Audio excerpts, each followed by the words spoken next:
Anda orang Indonesia kan, adakah anda ingin untuk menjadi seorang pasukan Denjaka?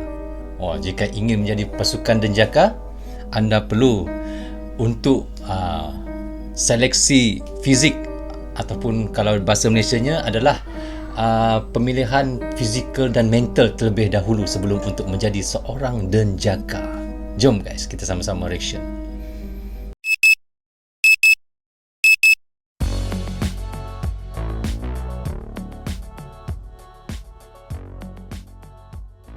يا طبطب ودلع مركوتب بولية Hai guys, Assalamualaikum, apa khabar semua? Berjumpa lagi kita di dalam Brozul Channel guys. Apa khabar anda orang Indonesia, orang Malaysia, orang Brunei, orang Singapura dan di seluruh dunia? Apa khabar anda semua? Saya doakan semoga anda semua sentiasa sihat, sentiasa dalam rahmat Allah, sentiasa dalam lindungan Allah Subhanahu Wa Taala. Itulah sebaik-baiknya rezeki yang Allah berikan kepada kita, iaitu umur yang panjang dan kesihatan yang baik guys. Bukannya apa, supaya kita sentiasa beramal ibadah kepadanya ya guys. Itulah dimahukan oleh Allah Subhanahu Wa Taala. Okey guys, bagi anda yang baru saja menjumpai channel Brozul Channel, inilah Brozul Channel yang mengetengahkan tentang reaction tentang Indonesia.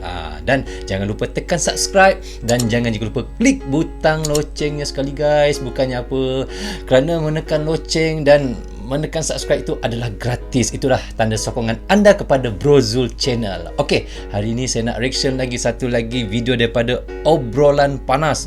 Channelnya kini subscribe-nya adalah 1,28 million. Oh, banyaknya guys. Dan jangan lupa untuk subscribe channelnya guys. Katanya tajuknya adalah Seleksi Fizik Pasukan Denjaka di luar batas manusia normal biasa. Wow guys, saya tak sabar untuk reaction. Bagaimana ceritanya dan bagaimana cara latihan mereka. Okey guys, tanpa berlengah lagi, jom kita sama-sama tonton dan reaction bersama dengan saya, Brozul Channel guys. Jom. Iping, jangan mula. So okey guys, dengan kiraan 1, 2, 3. Hei obrolan panas, salam baku hantam. Pasukan khusus disiapkan dengan kemampuan dan tugasnya yang sangat khusus dan spesial. Nah, salah satu yang paling diunggulkan adalah Denjaka atau Detasmen Jala Mangkara, Tentara Nasional Indonesia Angkatan Laut. Denjaka bukanlah pasukan yang sembarangan. Prajurit di dalamnya merupakan gabungan dari pasukan elit TNI Angkatan Laut, yakni Kopaska dan Taifib. Buset, masuk kompak. Denjaka ni adalah daripada Angkatan Laut guys. Kalau di Malaysia, Denjaka ni disebut sebagai Paskal, P-A-S-K-A-L,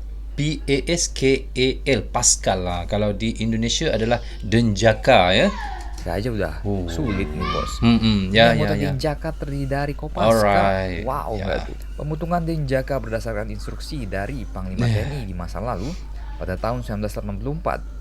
Dahsyatnya latihan. Istimewaan dari prajurit ini yang selalu digadang-gadang bahwa satu personil Denjaka sama dengan 120 orang prajurit TNI biasa. Satu orang Denjaka bersamaan dengan 120 prajurit TNI yang biasa ya. Luar biasa. 120 bersamaan dengan satu Denjaka. Artinya apa? Artinya tidak mudah memang menjadi seorang Denjaka. Mungkin manusia biasa saja tidak akan sanggup bos. Bahkan katanya dari ratusan prajurit yang tangguh pun hanya 50 orang saja yang memenuhi kualifikasi penuh menjadi anggota pasukan khusus ratusan tersebut. Mereka daripada ratusan tu 50 orang saja yang terpilih ya. Dilakukan di Kawah Chandra di Muka, Situbondo. Bahkan tahun-tahun sebelumnya tidak sedikit prajurit yang gagal dalam proses pendidikannya dan hanya belasan saja yang diterima. Bagi yang tidak berhasil dan gugur akan kembali lagi ke kesatuan sebelumnya. Sementara jika prajurit berhasil masuk ke seleksi tahap 2, tidak semuanya bisa lolos. Ya, pendidikan yang super ketat dan super keras ini harus dilakukan guna menjadi pasukan yang sangat unggul. Selain harus kuat secara fisik, para calon anggota Denjaka pun harus kuat ya secara fisik. IQ yang tinggi. Kenapa? Ini karena prajurit Denjaka akan sering digunakan dalam masalah penyusupan di daerah operasi, sehingga mereka harus mengatasi masalah dengan cepat, baik secara individu maupun secara kelompok. Ya, Selama betul. dalam proses pendidikan, calon anggota hanya akan mendapat teori di dalam kelas 20% saja. Selebihnya mereka akan berlatih langsung di dalam hutan, laut, dan udara. Nah, buat kalian para mahasiswa yang tidak suka di kelas, mungkin bisa mengikuti seleksi Denjaka.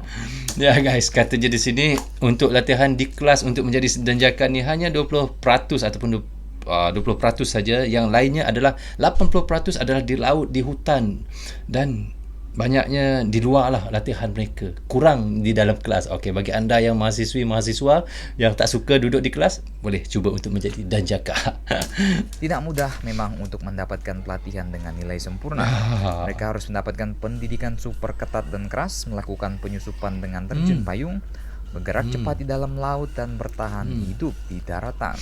Terpaan ombak di Laut Banyuwangi yang biasanya menghanyutkan perahu nelayan harus bisa mereka atasi. Mereka harus bertahan sekaligus menyelamatkan diri sendiri dan anggota lainnya.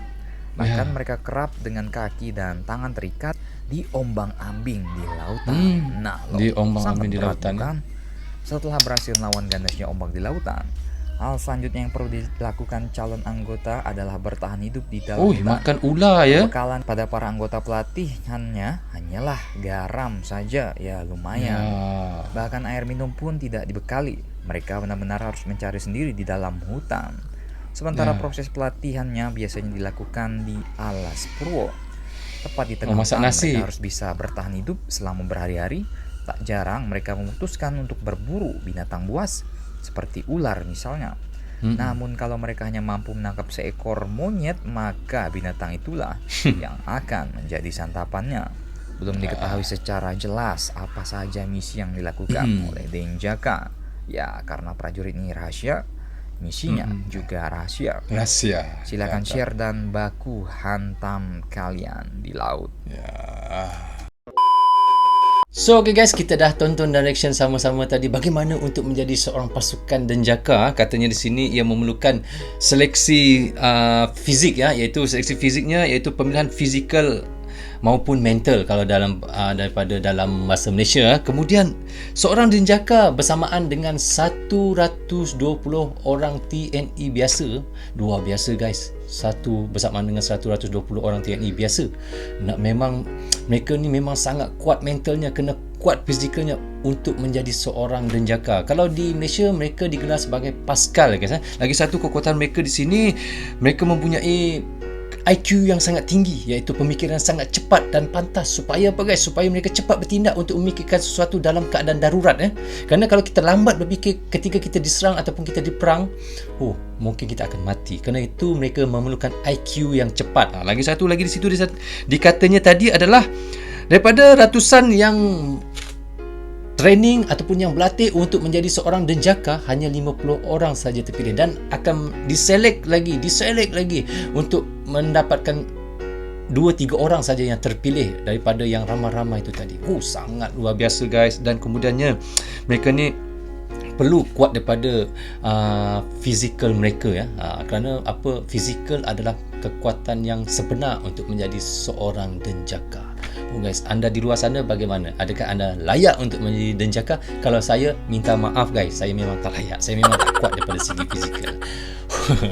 Okay guys, sampai di sini saja untuk reaction saya kali ini. Semoga bermanfaat untuk kami di Malaysia dan untuk anda di Indonesia juga. Jangan berhenti untuk menyokong Brozul Channel. Tanpa sokongan anda, tiadalah Brozul Channel di dalam YouTube ini. Assalamualaikum. Goodbye guys. Bye-bye.